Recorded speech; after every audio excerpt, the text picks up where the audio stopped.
Hello everyone, welcome to my channel Natural Remedies. I'm Tracy.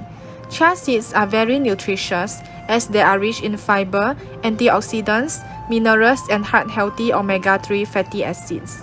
However, you should never eat your chia seeds like this or it may harm your health. 1. Never eat chia seeds directly.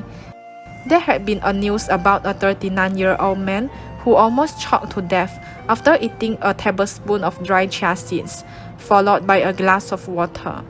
The seeds, which can absorb up to 27 times their weight in water, apparently expanded post-ingestion and completely blocked the man's esophagus.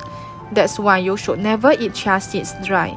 You should soak chia seeds in water or any liquid to let them expand fully before consuming them. 2. Check with your doctor first if you are taking blood thinners or blood pressure medications. Chia seeds act as a blood thinner due to its high content of omega-3 fatty acids. Although chia seeds are safe for most people, you should check with your doctor first if you are taking blood thinners or blood pressure medications, as chia seeds may interfere with your medications and cause harmful side effects. 3. Avoid consume chia seeds with diabetes medication.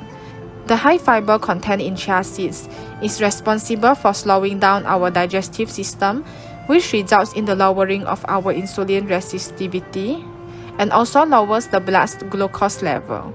Thus, it is advised to not consume chia seeds while on your diabetes medication, as it can lower your blood glucose level beyond its normal point. 4. Never eat chia seeds excessively. Although chia seeds are highly nutritious, you should consume them moderately, as eating too much of it may cause side effects. Excessive intake of chia seeds can cause problems like abdominal pain, constipation, diarrhea, bloating, and gas. You should not eat more than 3 tablespoons of chia seeds every day. Thank you for watching. Please hit the subscribe button if you like my video. Remember to click the bell button too to get notified about my latest videos. Thank you.